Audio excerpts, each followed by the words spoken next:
tout comme toute la galaxie soroïste, nous ne sommes plus dans la position de retracer l'histoire récente de la Côte d'Ivoire. Nous voulons aller de l'avant. Parce que les petits-fils et les fils de Côte d'Ivoire ont besoin d'aller de l'avant. Les enfants qui sont nés en 2002, les enfants qui sont nés en 2010, aujourd'hui ils sont pères de famille, ils ont besoin de manger, ils ont besoin de se soigner. Excellence, Monsieur le Président, notre grand maître, Papa Henri Konan Bédié, que je demande de m'assurer très fort. Un de vos fils, le président Soro Kibafori Guillaume, m'a dit, en arrivant ici, de vous saluer et de vous dire de compter sur lui pour la Côte d'Ivoire, pour la réconciliation nationale. Certainement, nous avons notre part de responsabilité dans l'histoire de la Côte d'Ivoire. Dignement et de façon responsable, nous l'acceptons, nous l'assumons et nous demandons pardon. Nous demandons pardon aux Ivoiriens et aux Ivoiriens. Nous demandons pardon à Papa Henri Konan Bédié. Nous demandons pardon à Papa Laurent Gbagbo. Et pour nous, Rassi, nous sommes prêts. Nous voulons la réconciliation nationale. Et nous rêvons de voir un jour Henri Konan Bédié, Laurent Gbagbo et Soro Guillaume se donner la main. Aujourd'hui, on parle de réconciliation nationale, oui. Mais notre peuple doit se réconcilier avec des hommes, avec des symboles. Guillaume Soro a fait la guerre, c'est vrai. Gbagbo est allé à la CPI, c'est vrai. Henri Konan Bédié a subi un coup d'État, c'est vrai. Mais je pense à la lecture de la situation aujourd'hui. Chacun d'eux a la lourde responsabilité de sauver notre peuple. Et je pense qu'ils le peuvent. C'est pour ça, cher ami, il faut saluer Henri Konan Bédié. Cher ami, il faut le saluer pour cette initiative. Il faut saluer Laurent Gbagbo. Il faut saluer Guillaume Soro. Laurent Gbagbo a dit, nous sommes ses enfants. Quand quelqu'un marche, il laisse des traces. Donc si tu as mal fait, tu ne peux pas cacher. La seule chose qui reste, c'est de demander pardon en toute humilité. Mais la plus grande responsabilité d'un homme politique, c'est d'aller au-delà de sa propre personne et penser à l'avenir de ses enfants.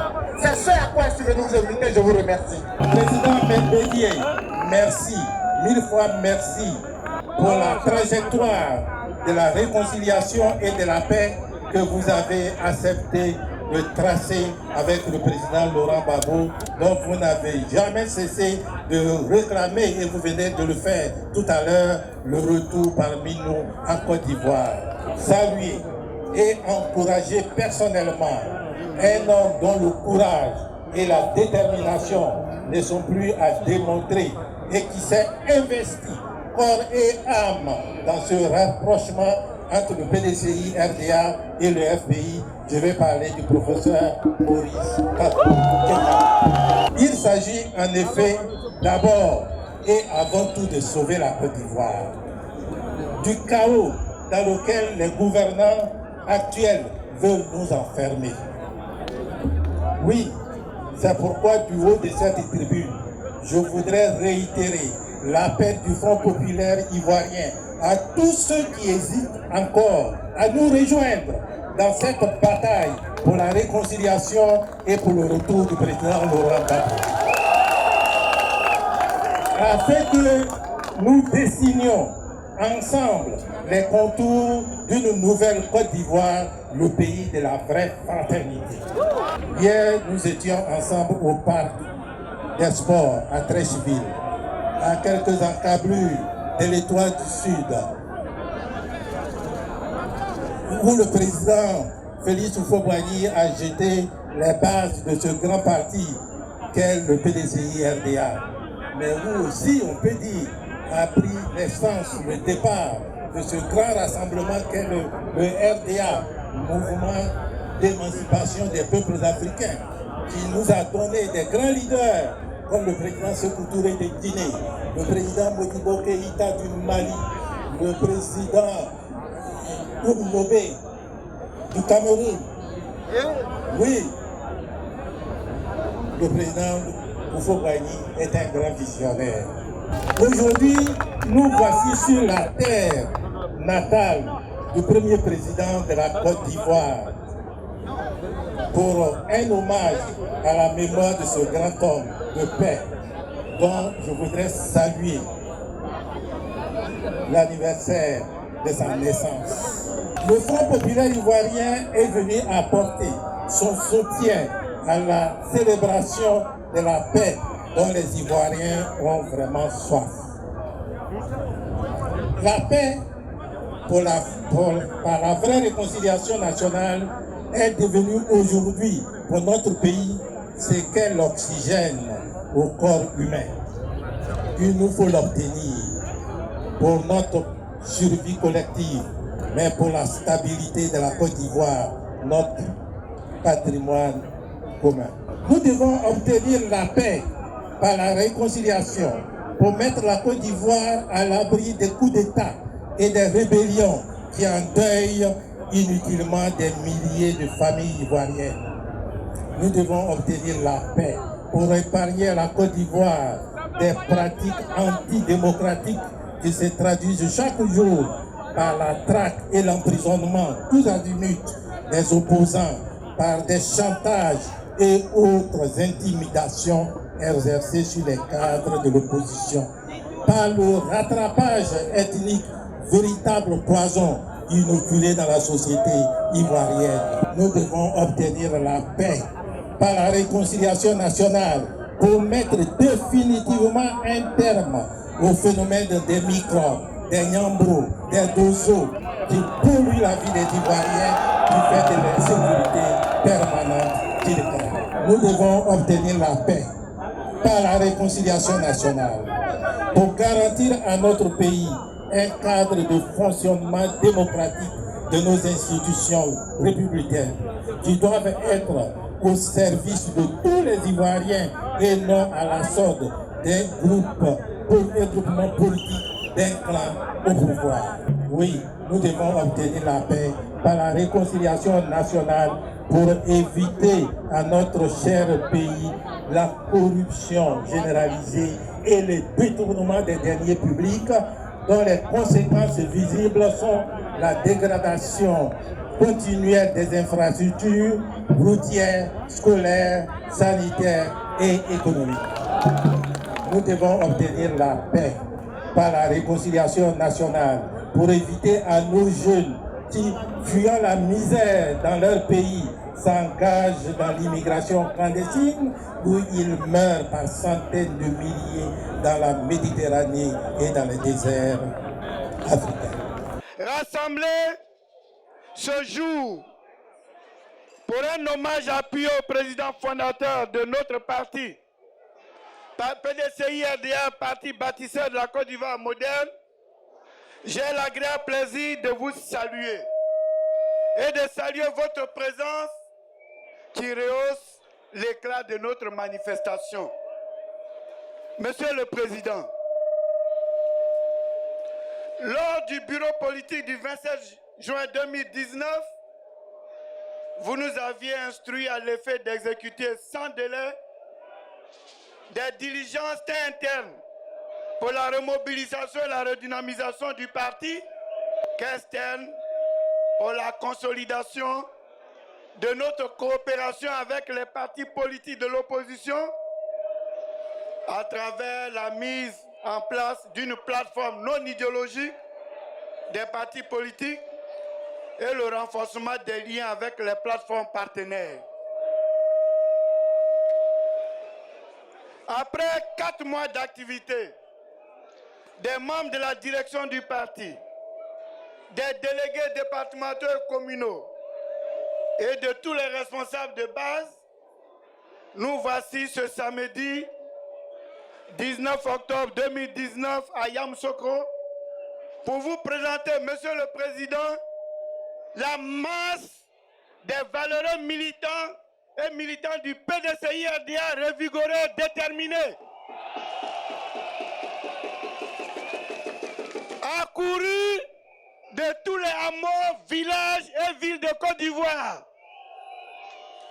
Les présidents et représentants des partis politiques qui ont répondu à la mise sur pied d'une plateforme non idéologique pour une Côte d'Ivoire réconciliée et rassemblée, la coalition pour la démocratie, la réconciliation et la paix. Vous avez avec vous dans la tribune le RPCI, l'USD, le PIT, le MFA, l'UPC, le CRI panafricain, le Parti communiste, le RACI, le MVCI, le RPP, le Parti africain, le Parti des artisans et des agriculteurs de Côte d'Ivoire, le COGEP, la Nouvelle Côte d'Ivoire, le sursaut national, le Parti ivoirien de peuple et l'ASD et bien sûr la grande masse du PDCI-RDA. Vous avez également le président et les représentants des partis politiques membres de la plateforme Ensemble pour la démocratie et la souveraineté EDS. Une forte délégation conduite par le secrétaire général du FPI, monsieur le docteur Assoadou. Accompagné par le président d'EDS, le professeur Georges Armand Ouyen.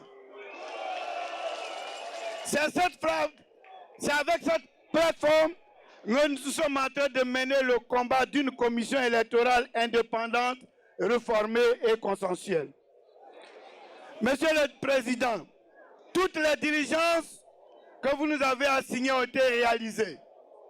On peut noter principalement les actions judiciaires engagées pour le retrait du logo du PDCI-RDA de celui du Parti unifié RADP. La signature de la charte de la plateforme non idéologique des partis politiques de l'opposition ivoirienne et des forces vives de la nation éprise de paix et d'équité. La mise en place d'un cadre de concertation pour la modification de la loi relative à la CEI. Militants et militantes, la force et la vigueur de notre grand parti, le PDCI-RDA. Nous devons être mobilisés pour lutter contre les complots, la tentative de modification de la Constitution et surtout la reconquête du pouvoir d'État. Nous devons avoir une mobilisation permanente de la base au sommet. Cette mobilisation est nécessaire parce que la justice est actuellement utilisée pour déstabiliser. En 2018, ils n'ont pas réussi à faire dissoudre le PDCI-RDA. Grâce à Henri Konan Bédié, maintenant, il faut des complots pour nous déstabiliser. Nous devons dire non. C'est pourquoi nous devons nous demander à la justice de rendre des jugements corrects, d'être courageux, d'annuler la condamnation de Noël Akossi Bendio qui a été condamné à tort, d'annuler la condamnation de Kwasi Valentin qui n'a commis aucun délit, de relâcher purement et simplement Mangouaja qui est victime d'un complot. Je veux compter sur vous. Après ce meeting, nous allons bouger pour que les choses bougent. Nous devons ensemble dénoncer et condamner les tueries de Béoumi, les tueries de Djebonois et le jeune Soro Kogno qui a été tué gratuitement à Korogo. Nous exigeons des enquêtes crédibles pour retrouver et juger les coupables. Et on ne doit pas être dans un pays d'impunité. Dans le déroulement de notre programme politique, nous sommes aujourd'hui à une phase décisive. Avant la convention de la désignation de notre candidat. Mais ma voix est-elle indicible et le devoir agréable pour moi de me tenir aux côtés et d'être le collaborateur d'un monument de la politique ivoirienne, du disciple valeureux, de l'original et non de la photocopie, de l'héritier authentique de Félix Houphouët-Boigny, disciple valeureux, original et non photocopie.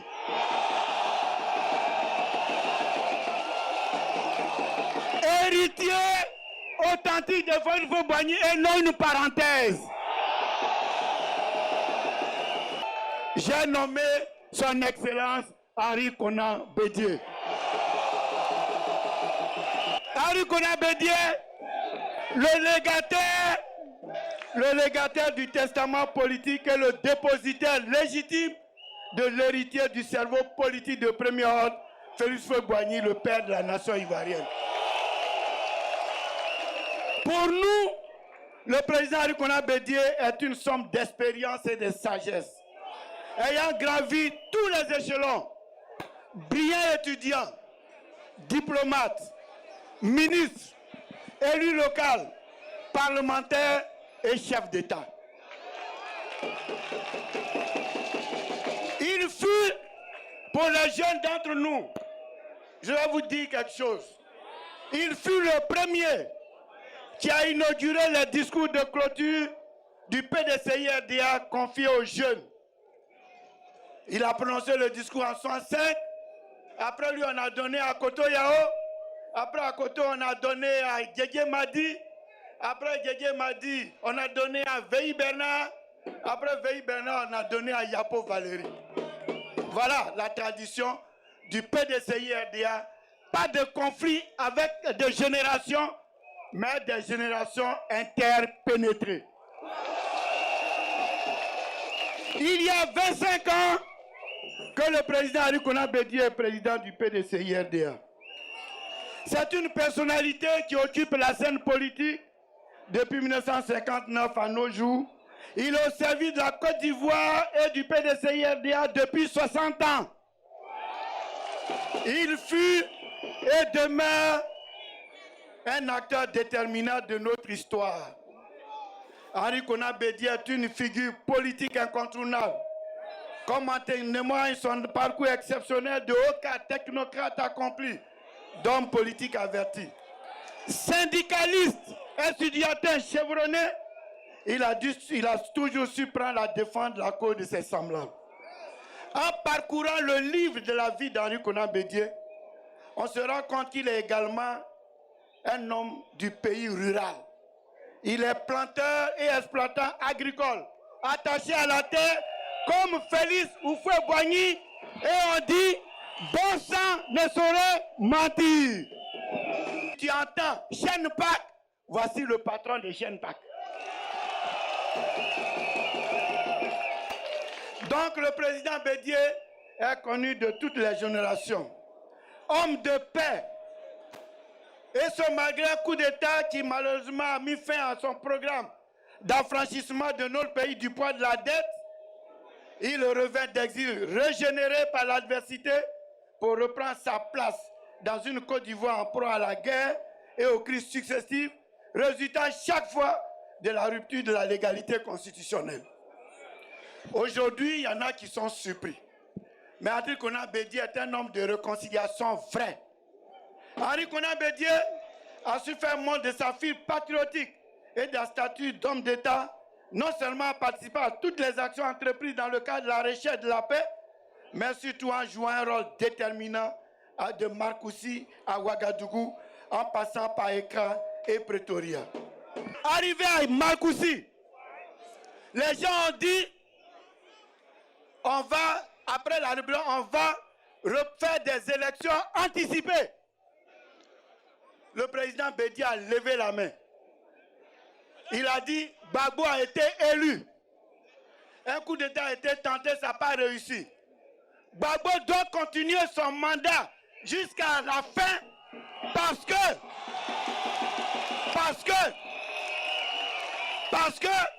si on fait une élection anticipée en Alain Gbagbo, quand on va arriver en Côte d'Ivoire, il y aura encore un coup d'État.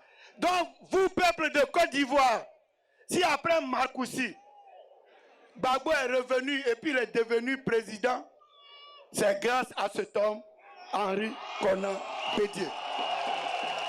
Ça, il fallait le savoir. C'est la raison pour laquelle le président Bédié n'a pas hésité. Vous voyez maintenant, il n'y a pas de génération spontanée. Tout est lié. C'est pour cela que le président Bédié est parti le 29 juillet 2019 rendre visite à son frère Koudou Gbagbo Laurent à Bruxelles. Le Gbagbo que Bédié avait sauvé en 2003 là, c'est le même Gbagbo Bédié est parti saluer à Bruxelles. Voilà. Donc si vous n'êtes pas au courant, je vous mets au courant. Donc le président Henri Konan Bédié, comme Houphouët-Boigny, c'est un lanceur d'appel. Il a lancé appel de Daoukro pour la stabilité. Il vient de lancer un appel pour la réconciliation nationale et le rassemblement de toutes les filles et de tous les fils de Côte d'Ivoire. Militants et militants, mesdames et messieurs, dans cette Côte d'Ivoire, en quête de consensus, de fraternité vraie, de réconciliation, et tout reste à faire, la présence de Henri Konan Bédié, homme d'État de statut international, homme généreux, de parole, sérieux, fiable, non menteur.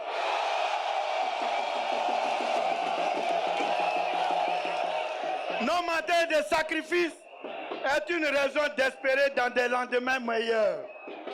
Alors, peuple du PDCI-RDA, rassemblés, allez dire partout, restons debout, mobilisons-nous pour constituer une chaîne de solidarité agissante autour de Henri Konan Bédié, pour nous conduire vers des rivages meilleurs en 2020.